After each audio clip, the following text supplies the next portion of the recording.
So we have here, this was an article written by Richard, what is this? Norquist.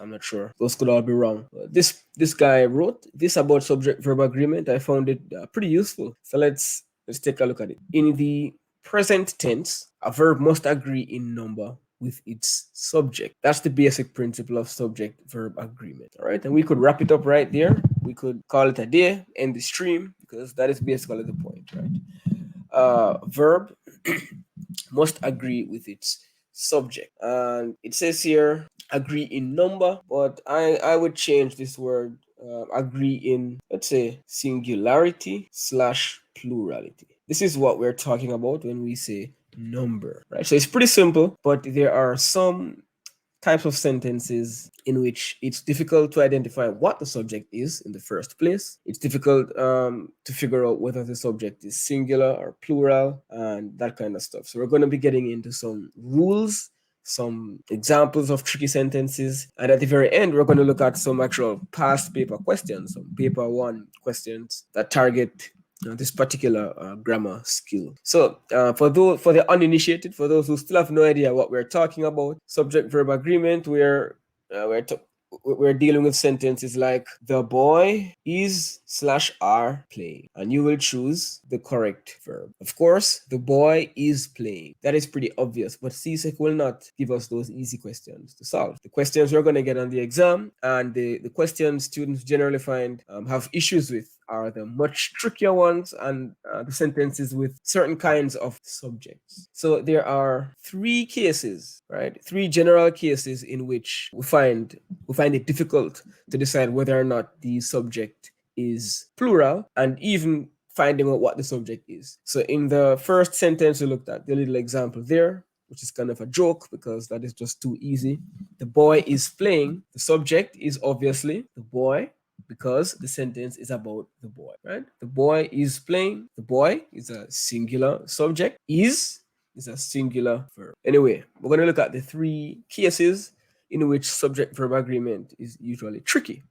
Scenario one, making subject and verb agree when words come between them. CSEC loves this one. We're going to get into some examples. When you have a subject and a verb and then you have lots of words in between, well, if you're not experienced, you might not be able to easily identify what the subject actually is. And you get confused because there are just so many words in the sentence. The second case, reaching agreement when the subject is an indefinite pronoun. We're going to look at many examples of indefinite pronouns. And then making the verbs have, do, be agree with their subjects.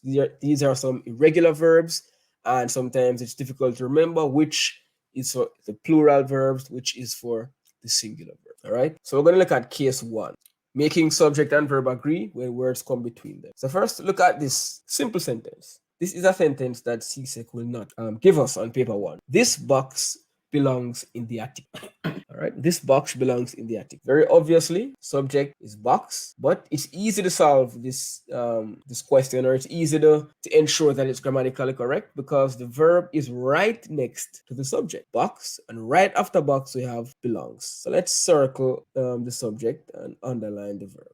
The box belongs. And what's a little strange about subject verb agreement is that when we have the singular subject, so box is singular because there's only one box. The singular verb is the one that takes the S. Usually, when we're dealing with nouns, you add S if you want to make it plural. But when it comes down to subjects, you add S to make it singular. So this box belongs in the attic. One box, singular subject, belongs, singular verb. And that's a simple sentence. However, when you put some words between the subject and the verb, so we have the subject here, and then we're going to put the verb way over here, and we'll put ornaments in the middle. This is where students get confused. This box of ornaments belongs in the attic. This sentence is correct, but some students might say, this sounds strange, because they think that ornaments is now the subject. Have you ever been tricked by such a sentence? This is a type of sentence that CSEC often brings on the error recognition section of CSEC English A paper 1. This box of ornaments belongs in the attic. So the subject is the box because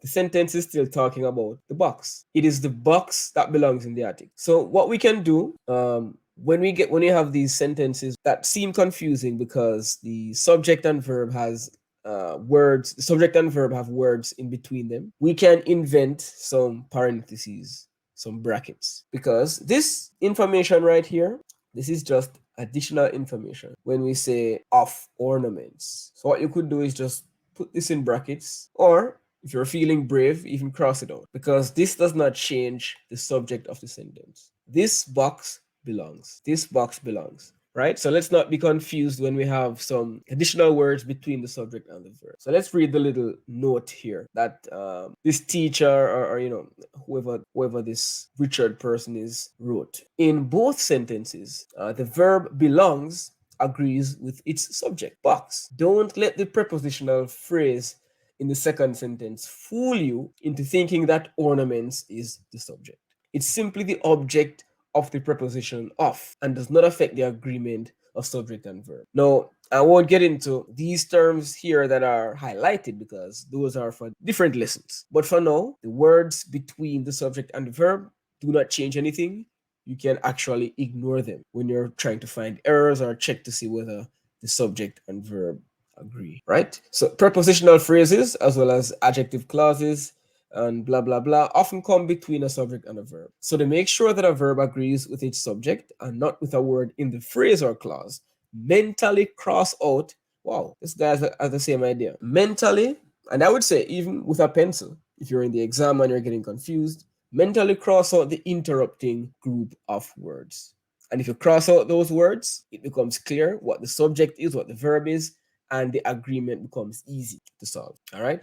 So look at this example here. One of my sister's friends is a pilot. And this would look like a confusing sentence because we have here friends, we have here is. So at a glance, you might be thinking, oh, the subject must be friends because it's right beside the verb is. However, all of this information in brackets is really unnecessary in terms of linking the subject to the verb. What we're really talking about is one person, just one. So you could cross out all of this stuff and just have a simplified sentence. One is a pilot. One of what? One of whom? Then they can add in the extra information if you want that extra information. But essentially, one is a pilot. Look at the second example here.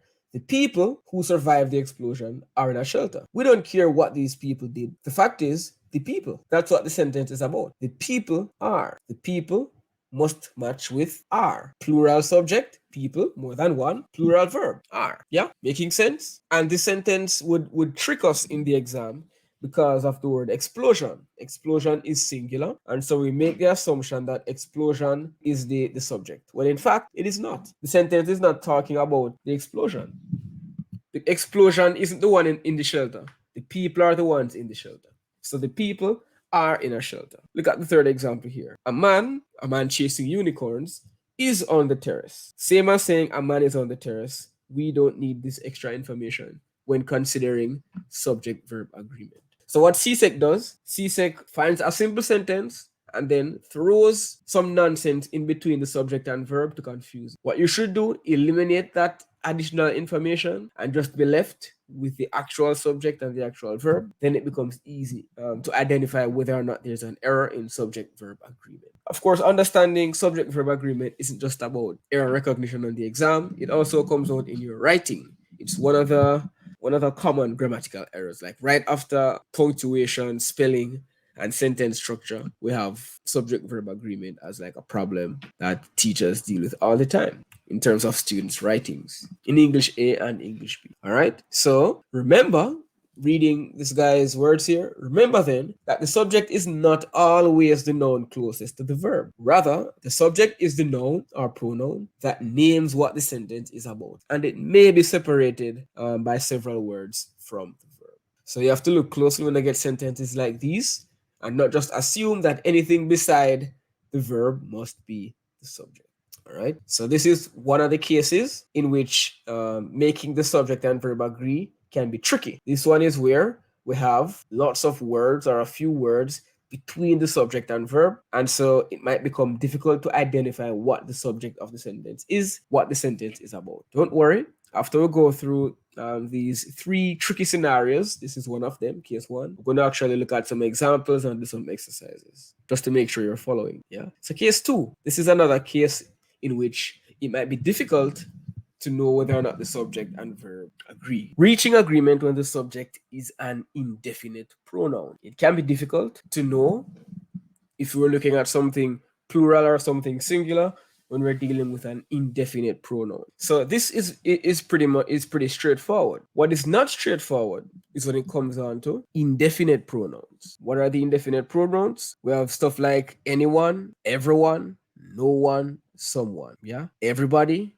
somebody, nobody. Each, either, neither. When you see these nouns, are we going to match them up with a singular or a plural verb? Let's look at some advice. As a general rule, treat these words as third person singular pronouns. He, she, it, right? In the following, so basically we're going to treat all of these in the same way we treat he, she, and it as singular. So even though, let's say for example, even though everyone is technically talking about more than one person, everyone, that's a lot of people, right? We're going to treat it as it is singular. We're going to treat it as one set, one group, singular. Same for all of these. In general, there are a few cases in which they can become plural, but most times they're treated as singular. For example, nobody. We're going to treat it singular and add a singular verb to it. Singular verb takes the S. Nobody claims to be perfect. So this is correct. Here is the subject, singular. Here is the verb. Nobody claims. Here, everybody, we're going to treat it as singular and add the S to the verb. Everybody plays the fool sometimes. Each, we don't really care what comes after the each. We're going to treat it as singular. Each has. Each of the drivers has an oxygen tank. Yeah. And if you want to try to make this very logical in terms of, if we're dealing with each and everybody, why is it singular when there are so many persons in that group? Well, it's one group. It's a single group, right? Nobody is a single group of zero, one set of zero. Everybody is a single group of all. So it's just one group, singular group. In each case, it's singular. So each individual, each whatever, singular. Because you're dealing with them individually, singular. So you can think about it in that way if it makes it easier. All right. So far, we're looking at cases in which subject-verb agreement can get tricky. One case is when we have some words in between the subject and the verb. Another case is when we have these indefinite pronouns. And the third case here is when we're dealing with these verbs. Have, do, be. So when you have verbs like sing, walk, run, play, it becomes much easier to remember that, okay, with no S, it's a plural verb. With the S, it's a singular verb. But with these verbs, that rule doesn't apply because these are irregular verbs and they look different when singular and plural. When you have the verb have, the key is to remember that has is singular. So we would say the boy has is singular, while have is plural. The boys have, right? So has, singular, have, plural. What about do? The boys have, the boy does, the boys do. So does is a singular verb, do is a plural verb. And we have be, and be would become is. The boy is, the boys are. Right? So these are some special verbs. Does, do, has, have, is, are. So these are three of the trickiest circumstances that we have to deal with when it comes to subject-verb agreement.